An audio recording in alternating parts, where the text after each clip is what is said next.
Descubra o maravilhoso mundo do Ayurveda e aprenda a cuidar da sua saúde de maneira simples e inteligente. Agora vamos falar sobre gastroenterite. O que isso significa para o Ayurveda? Nada. Mas espera aí. O que isso significa na prática? Para o Ayurveda a gente não tem esses nomes de uma maneira fechada, independente de Vata, Pitta e Kapha. O que isso significa? Uma gastroenterite Vata tem muito mais sintomas de dor, uma sensação de que o teu estômago ou tuas tripas estão torcendo e umas coisas assim do tipo, ai! Ela é algo caracterizada por umas pontadas, por uma sensação de coisa como se as tuas tripas estivessem torcendo. Uma gastroenterite Pitta é uma gastroenterite que queima. Em algum lugar ela queima.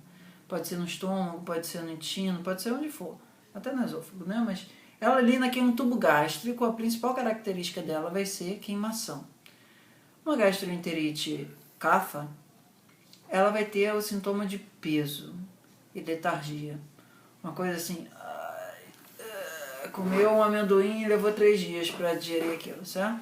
Então, a mesma coisa que a gente usa para cuidar de uma gastroenterite Vata pode piorar uma gastroenterite Pitta. E vice-versa, assim. Então, assim, na gastroenterite Vata, há um excesso de secura e de frio dentro do sistema. Então, a gente esquenta e umedece. Na gastroenterite Pitta, há um excesso de calor e um calor como se fosse um líquido em chamas. Então, nesse caso, a gente esfria e seca um pouco.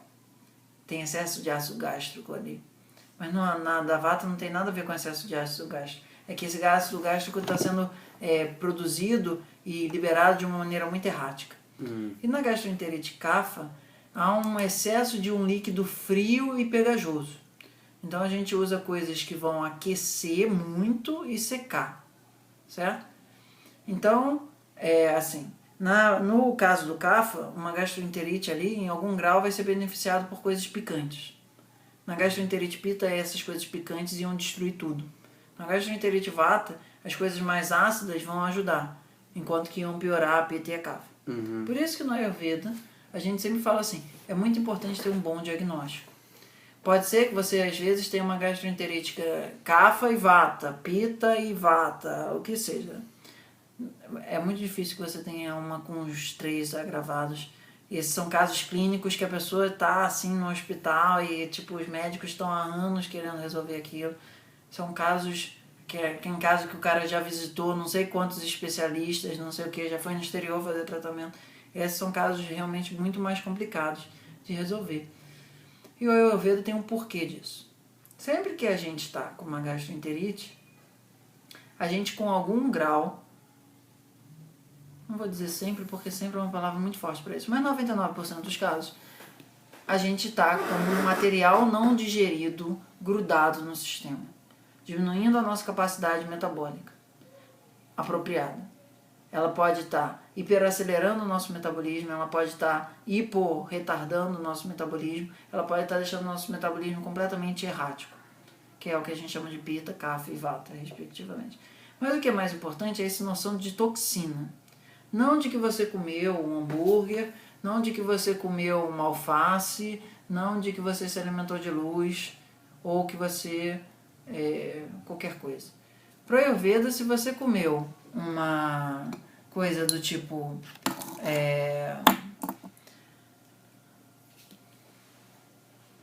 khichdi, que é um arroz com lentilha, que é teoricamente a coisa mais fácil de ser digerida na face da Terra, em termos. E aquilo dali foi mal processado pelo teu metabolismo, aquilo pode e muito provavelmente vai virar toxina no teu sistema. Então anota aí, AMA, A-M-A, é esse conceito de resíduo metabólico podre, ok? Tudo aquilo que não pôde ser absorvido pelo teu sistema e deixou você, independente se você comeu um churrascão ou se você comeu num restaurante orgânico, vegetariano, ayurvédico, arrebô, você pode, dependendo do teu estado metabólico, gerar toxina a partir disso. Isso é uma concepção muito diferente da nossa ideia de nutrição, de que se você comeu saudável, você fica saudável, ok?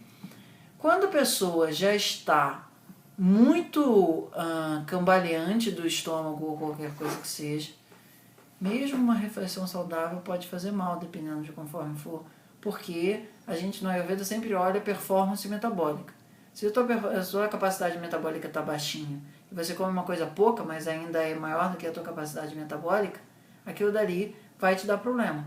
Agora, se a tua capacidade metabólica está um monstro e você ainda come um negócio que a princípio era muito gigantesco, mas a sua capacidade metabólica dá conta daquilo, tudo bem, certo?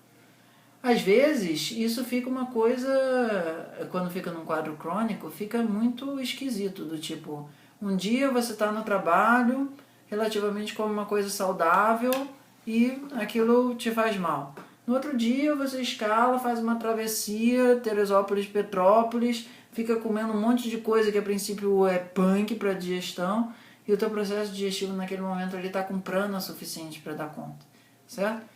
A gente não vê o processo fisiológico única e exclusivamente a partir do que a gente come. A gente vê a partir do quanto a gente tem carga metabólica. E quanto mais a gente está relaxado, quanto mais a gente está num lugar que tem ar puro, que tem natureza, que tem pessoas agradáveis ao redor, mais prana está fluindo para dentro do nosso sistema. Quando a gente está no escritório e tipo com reunião e não sei o que, e aparece um cara e você tem que demitir um cara, não sei o que e tal, menos prana flui no teu sistema. E isso implica na relação metabólica daquele momento. O que é o prana? Prana, ele é entendido como princípio de organização da vida fisiológica, biológica. Então, assim, no Ayurveda, tudo que é vivo pelo sopro vital, pela energia vital do prana, que na medicina chinesa é o Qi e tal. Princípio da organização? É o princípio, a inteligência que organiza a biologia. Uhum. Ok? Então, assim, para o Ayurveda, a sua célula ela não entra em um processo de divisão ao acaso. Ela existe uma energia bioelétrica governando o teu nível físico. E essa energia bioelétrica inteligente é o que a gente chama de prana. Imagina, pega o teu celular. O teu celular, ele a princípio é uma estrutura física. Tem lá o chip, não sei o que e tal. Mas se ele não tiver energia elétrica, ele não vai funcionar, certo? Então, para o Ayurveda, o nosso corpo é como uma matéria tipo um celular. A energia elétrica que alimenta esse corpo é o prana. Então, por exemplo, quando você dorme mal, quando você sai com os amigos e bebe mais, ou quando você eventualmente tem uma discussão com a namorada, não sei o que e tal, esse prana é destruído muito rapidamente. Porque esse prana ele não é uma energia muito estável. Ele é uma organização num nível espacial. Se você tem 3 moléculas, 4 moléculas, 5 moléculas, e elas estão organizadas assim, elas têm um efeito. Se elas estão organizadas assim, ela tem efeito. Se elas estão organizadas assim, ela tem um outro efeito. Então, são 5 moléculas. Mas a organização no espaço dela faz elas funcionar de uma maneira diferente. Certo? Você pode falar, pô, mas são só 5 dedos. Mas 5 dedos podem fazer tantas coisas diferentes. Então, o prana, ele pode organizar essa matéria de uma maneira onde ela fique funcional ou de uma maneira onde ela fique muito torta. Ok? Quando a gente está com o nosso estômago, intestino, sistema gástrico zoado, o que isso significa? Significa que a capacidade de coordenação fisiológica daquele sistema está com a bateria muito baixinha. E quando você está com a bateria muito baixinha, você anda com o carregador perto e fica procurando a tomada se você precisa usar daquilo, certo? Então você tem mais cuidado com o que você vai fazer com aquele sistema. Porque ele está muito suscetível a parar de funcionar, certo? Então a gente procura ter um regime alimentar mais apropriado. A gente procura, em termos de se o desequilíbrio é de vata pitta e kapha, como eu expliquei antes, a gente procura ter uma rotina de exercícios fisiológicos, os pranayamas, para aumentar o nível de prana naquele local.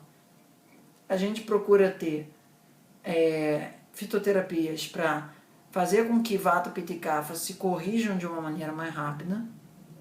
E a gente precisa de descanso, porque é no descanso que prana se regenera. Isso pode ser no sono, isso eventualmente pode ser surfando, isso pode ser tocando violão, isso pode ser assistindo a um filme, mas numa sensação de relaxamento, onde você está de boa com a vida, certo? Então, pro Ayurveda não basta só você atochar a pessoa com o princípio ativo certo, mesmo que não seja fitoterápico. Ele sempre tem que entrar dentro do seguinte conjunto: alimento físico, na forma de comida, etc. e tal. Alimento energético na forma de rotina, acorda a tal horário, faz isso depois que acorda, faz aquilo 10 da manhã, faz aquilo 4 da tarde, faz aquilo 10 da noite, faz aquilo 7, 6 da manhã. Todas essas coisas envolvem uma noção de pulso de vida. Da mesma forma como a maré é cíclica e esse ciclo de maré influenciam as ondas, influenciam um monte de coisa, no Ayurveda o nosso corpo ele é cíclico. Ele tem um pulso que ele está mais propenso a fazer às 6 da manhã, às 7 da manhã, às 8 da manhã. E quando a gente faz isso, é que nem quando a gente vai surfar na hora perfeita. Aquilo dali, você fez um surf irado, 1 hora depois aquilo não seria igual, meia hora antes aquilo não seria igual. No corpo humano também tem esse grau de precisão que a gente vai aprendendo a conhecer ao longo do tempo.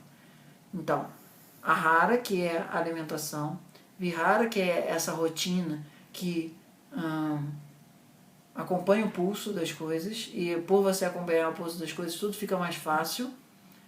Então, Ahara, que é o alimento mais físico, Vihara, que é o alimento energético a partir da nossa rotina, e Aushadhi, que é a fitoterapia. Esses 3 elementos em conjunção são a base do Ayurveda para cuidar dos distúrbios fisiológicos. Qual é o terceiro, desculpa?